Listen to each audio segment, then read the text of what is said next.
Hey guys, this is Rajkumar Gadki, welcome back to the channel. Okay, तो ये video जो मैं बना रहा हूँ एक्चुअली में एज यूजुअल पता नहीं कोइंसिडेंस ये था कि आज हमारा शोल्डर्स डे फिर से आ गया। एंड हम लोग ने लास्ट टाइम जो वर्कआउट वीडियो बनाई थी वो भी शोल्डर्स की ही थी। तो इस बार हम लोग शोल्डर्स को ज़्यादा एक्सप्लेन नहीं करेंगे, वर्कआउट क्या करना है, कैसे करना है। मैं एक्चुअली एक पर्टिकुलर गोल रखता हूँ एंड उसको थोड़ा टुकड़े में तोड़ता हूँ, उसको और टुकड़े में तोड़ता हूँ एंड डे बाय डे उसको मैं अचीव करते जाता हूँ।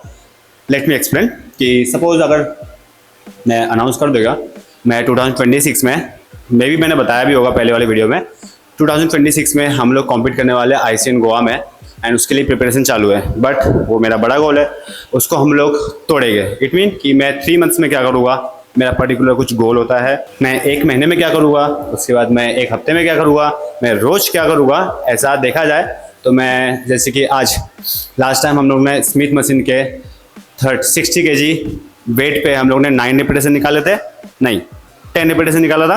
एंड इस बार हम लोग ने अटेम्प्ट किया 11 के लिए। बट पहले सेट में हम लोग ने 10 के 10 ही निकाला, no progress.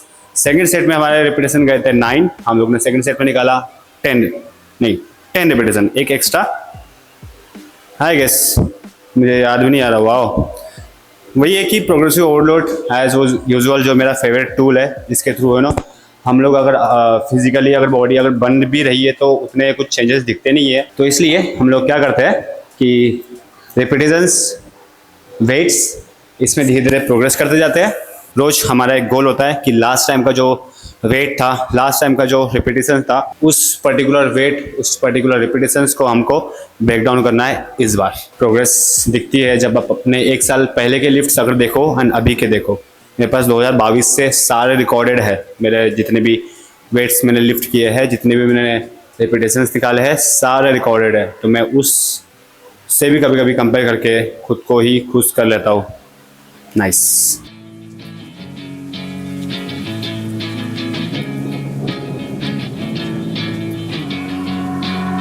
Yeah, I will always be a warrior. You can't stop me, you can't stop me now. Yeah, I will always be a warrior. You can't lock me, you can't lock me down. I will not lay down. Unboxing time.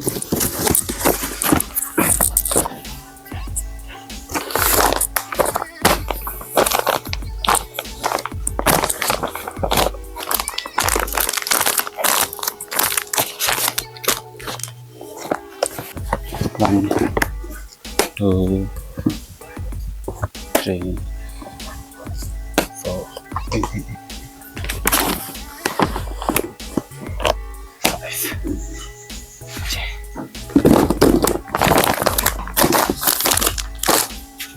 We are sponsored athlete, जो fuel one से हम लोग जुड़े हैं and उस brand को choose करने का रीज़न जो है मैं लास्ट वीडियो में एक्सप्लेन ऑलरेडी कर चुका है। बड़ी हेल्प होती है यार इफ़ अगर आप स्पॉन्सर्ड एथलीट हो एंड आप जो कर रहे हो आपको उसी के अगर पैसे मिले या फिर आपको उस पर्टिकुलर उसी चीज़ के लिए ब्रांड आपको स्पॉन्सर करे, आपको उस पर सपोर्ट मिले, तो इट्स अ बिग डील। अच्छी लाइफ होती है बेसिकली, तुम खुद पे ही काम कर रहे हो एंड उसके थ्रू ही आप अगर अर्न कर रहे हो, मज़ेदार। जैसे कि मेरा पैसन है body building and fitness coach and लोगों को कोचिंग देना एंड इसी से मैं अर्न भी करता हूँ। मैं I am a fitness coach also, offline में भी, ऑनलाइन भी हूँ, ऑफलाइन भी हूँ एंड या I am an athlete also.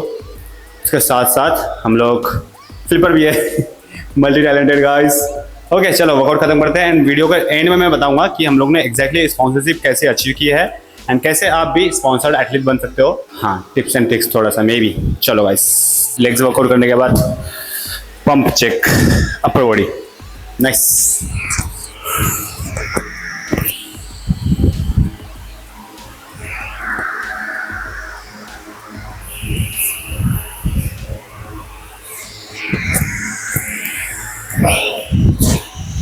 अगर बात की जाए एग्जैक्टली कि मुझे स्पॉन्सरशिप कैसे मिली, तो भी ऑनेस्ट अगर देखा जाए ना, मैंने कभी कोई भी ब्रांड को चेस नहीं किया। बस ध्यान में मतलब अगर नज़रों के सामने होते हैं कि पर्टिकुलर कुछ ब्रांड्स मुझे चाहिए जिसके साथ मैं वर्क कर सकूँ, उसमें से एक मसल ब्लेज रह चुका है क्योंकि स्टार्टिंग में मैंने उसके वे प्रोटीन कंज्यूम किए खुद से एंड मुझे अच्छे भी लगे थे। न्यूट्रावे जो अफोर्डेबल प्राइस में आता है, फ्यूल वन जो सब ब्रांड है एमबी का, तो वो भी एक अफोर्डेबल प्राइस में आते हैं। तो इफ़ अगर मुझे स्पॉन्सर मिल रही होती, अगर आगे से कोई पर्टिकुलर ब्रांड्स आ रहे होते, तो उसमें से 2 ब्रांड ऐसे थे जो मुझे थोड़े ज़्यादा बेटर पसंद थे, क्योंकि प्रोडक्ट्स की बात की जाए अच्छे थे।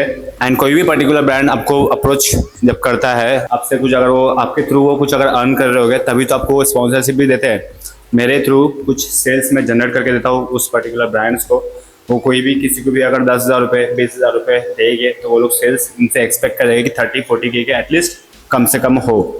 तो इफ़ अगर मैं कोई दूसरा पर्टिकुलर ब्रांड पर अगर जाता, ऑब्वियसली उसके वे प्रोटीन थोड़े से एक्सपेंसिव है as compare to MB। If अगर वो अफोर्डेबल प्राइस हो तो बाय एक्चुअली कर पाएगा, बट ये उसका एक प्लस पॉइंट था। तो अगर देखा जाए कि एग्जैक्टली स्पॉन्सरशिप तुम्हें कैसे मिलेगी, आगे से कभी अप्रोच बिल्कुल भी नहीं करना ब्रांड को। कि यू नो, तुमने यूट्यूब पर बहुत सारे वीडियोज़ देखे होंगे जहाँ पे लोग बोलते हैं कि एक अच्छा खासा मैसेज, एक प्रपोजल टाइप, एक अप्रोच हम लोग पर्टिकुलर ब्रांड को पिच कर सकते हैं, जिसके थ्रू वो ब्रांड आपको देखेगा एंड आपको स्पॉन्सरशिप देगा। बट उस चीज़ की वैल्यू नहीं होती है। आप बस सब्र करो एंड आप किसी को पिच करने से अच्छा है कि तुम खुद पे ही वर्क करो, तुम अपने कंटेंट पे ध्यान दो। आज नहीं कल कोई ना कोई ब्रांड आपके पीछे आ ही जाएगा, एंड जो अच्छा होगा वही एक्चुअली पिक करना, वो बात की बात ठीक है। तो स्टार्टिंग से ही मैंने नॉर्मली बस कंटेंट क्रिएशन में ध्यान दिया है। बस वीडियो बनानी है इंस्टाग्राम पे, यूट्यूब पे तो बहुत कम बनाता हूँ, बट स्टिल इंस्टाग्राम पे मैं बहुत ज़्यादा एक्टिव हूँ। तो डेली बेसिस पे मैं वीडियोस 2 दिन 3 दिन में एक रील अपलोड एटलीस्ट कर लेता हूँ।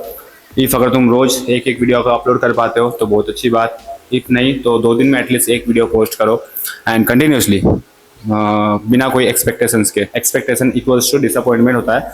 तो एक्सपेक्ट करोगे तो दिमाग ख़राब होगा, क्योंकि नहीं मिला तो इसलिए बिना कोई एक्सपेक्टेशन रखे बस आप अपना काम करते जाओ, आप अपने खुद पे काम करते जाओ एंड डेली बेसिस पे कंटेंट क्रिएट करो, खुद को डॉक्यूमेंट करो, खुद की चीज़ें दिखाओ। तो यू नो, तुम्हारे कारण अगर कोई अगर इंस्पायर होता है, ऐसी आपकी कम्युनिटी बनेगी। कम्युनिटी अगर बनती है तो ऑब्वियसली ब्रांड आपको अप्रोच खुद ब खुद करेगा। तो best of luck guys, and for me it's just a beginning. हम लोग ने जहाँ पे कोई पर्टिकुलर ब्रांड के साथ में काम करना स्टार्ट किया है, आगे आने वाले टाइम पे मे भी मैं कुछ गिव अवे भी रखूँ। तो अभी बस स्टार्टिंग हो रहा है एंड जितना मैं स्टैक मेरे पास आता है मैं पूरा खुद कंज्यूम कर जाता हूँ, क्योंकि भाई स्टार्टिंग फेज है। तो ऑब्वियसली मैं बहुत सारा यूज़ कर रहा हूँ, मज़े कर रहा हूँ बेसिकली। एंड एक टाइम आएगा मेरे पास स्टैक्स बहुत सारा रहेगा, तो तब हम लोग गिव अवे करेंगे गाइस। चलो बाय, मिलते हैं जल्दी नेक्स्ट वीडियो में। तब तक के लिए sayonara, stay tuned, be happy for a better life. Peace out guys.